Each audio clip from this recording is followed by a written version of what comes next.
Как вы видите, каждый день отсюда проходят тысячи людей. Но многие до сих пор помнят, что здесь, на этой улице, произошла самая большая террористическая атака в истории шведского государства. Совершителем этой атаки был нелегальный мигрант из Узбекистана, 39-летний Рахмат Акилов. Погибли 5 человек. Самой молодой жертвой оказалась девочка, которой незадолго до теракта исполнилось 11 лет. Еще 15 человек получили различные ранения. Вот как было совершено террористическое нападение. Центр Стокгольма. Пятница. Вторая половина дня. На улице Дротнингаттен бурлит жизнь. На этой торговой улице гуляют тысячи людей. Чуть дальше, на соседней улице, был похищен грузовик. Этот грузовик стал главной новостью мировых СМИ. Через 2 поворота водитель выйдет на улицу, которую он взял на прицел. Он увеличивает скорость машины и пробивает некоторые ограждения на своем пути.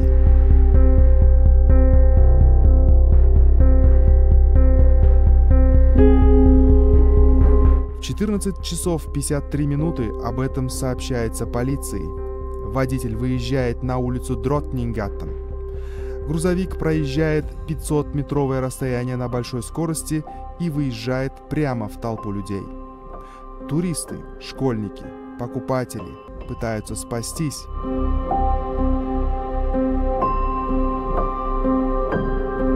Водитель автобуса нажимает на педаль тормоза, чтобы не столкнуться с грузовиком.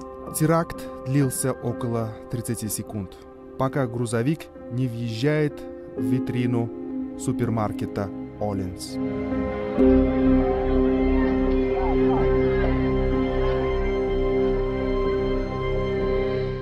Позади остались развалины, тела погибших и пострадавшие при нападении. Разруха была ужасной. Во время хаоса и паники после нападения водитель выпрыгнул из грузовика, спустился в метро и скрылся. В небо поднимается столб черного дыма. Звуки сигнализации. Это 2017 год, пятница. Швеция пережила самый крупный теракт в своей истории. Рахмат Акилов, который сам получил ранения при нападении, пытался бежать. Однако в тот же день, спустя 5 часов после теракта, он был задержан на севере Стокгольма. Шведская журналистка Анна Карлсон говорит, что до сих пор помнит тот день. Do you remember that day? I remember this day very clearly. Я очень ясно помню тот день. Тот день в Стокгольме был похож на первый день весны. Солнце светило, однако вдруг все перевернулось с ног на голову. Во время нападения я находилась на центральной станции. Рахмат Акилов пытался бежать именно с этой станции. Оттуда он хотел добраться до аэропорта. Я его не видела. В тот момент я стала проверять свой телефон, чтобы узнать, что случилось. Увидела фотографию, на которой был запечатлен грузовик, въехавший в магазин. Мой друг работал именно в этом месте в салоне красоты. Мое сердце остановилось. Я попыталась дозвониться до друга, однако он не ответил. В интернете я прочитала, что при нападении могли погибнуть 4 или 5 человек. Меня начало трясти. Я не могла связаться с другом. Но позже он позвонил сам. Он был жив. Спасатели эвакуировали их в безопасное место. Мой друг был жив и здоров. Я никогда не забуду те мгновения. Несмотря на то, что Рахмат Акилов был нелегалом, ни в Швеции, ни в Узбекистане он не привлекался к ответственности за террористические нападения. К сегодняшнему дню стало известно, что он жил в районе Урбери на окраине Стокгольма. Вот в этом здании Рахмат Акилов проживал до совершения террористического акта.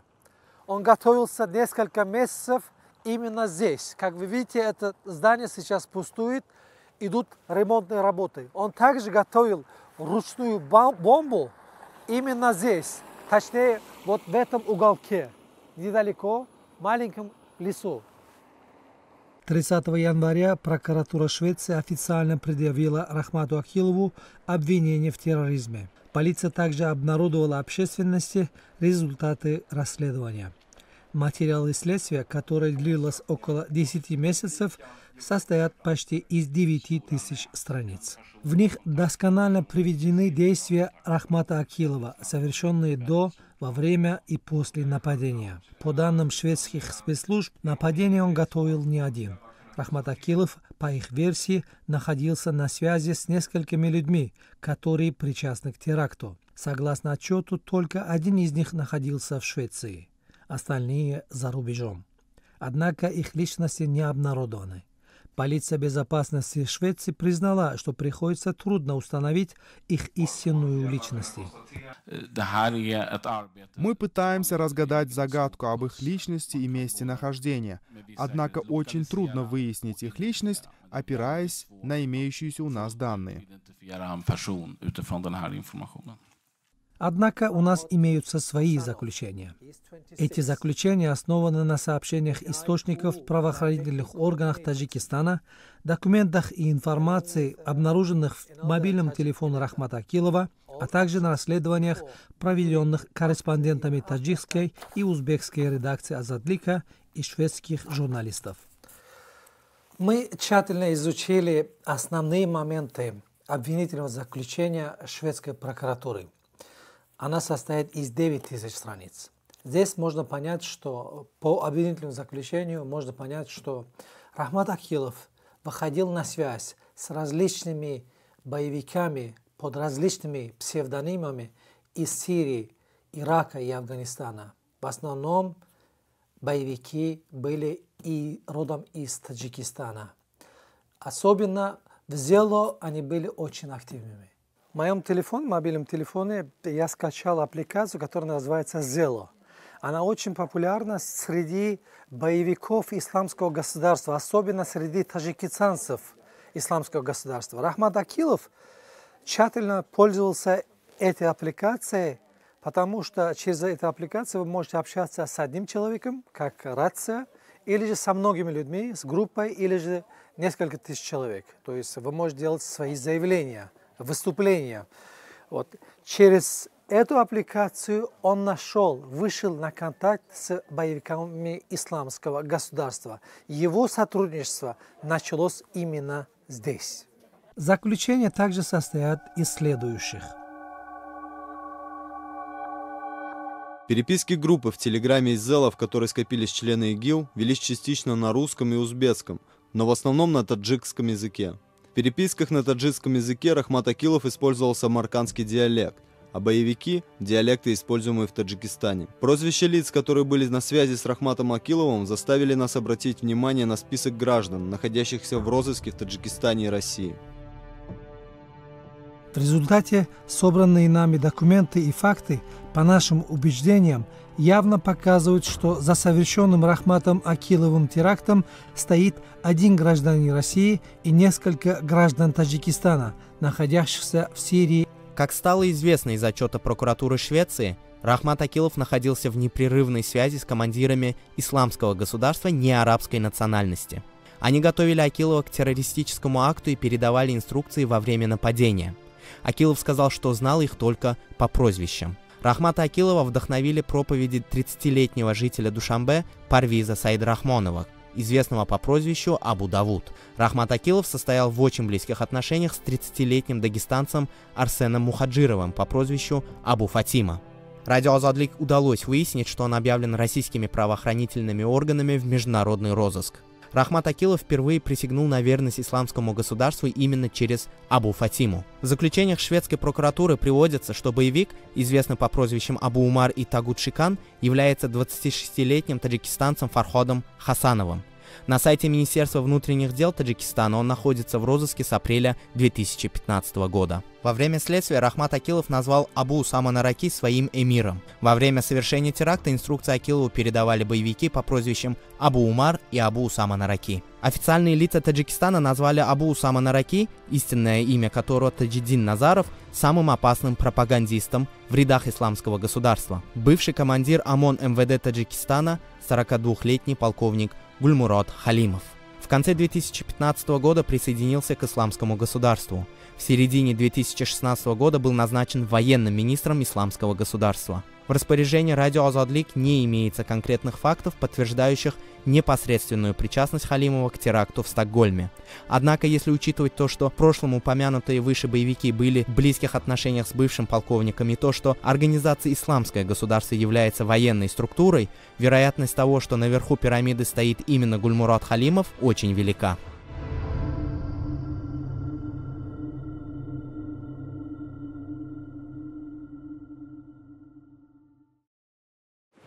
Hello.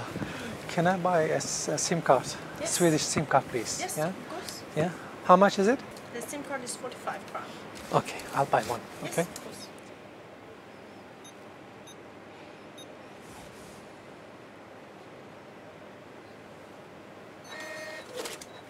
Thank you very much. Thank you.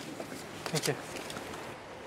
В моих руках сим-карточка шведская, мобильная сим-карточка. Купил всего за 45 крон, или это $6 США.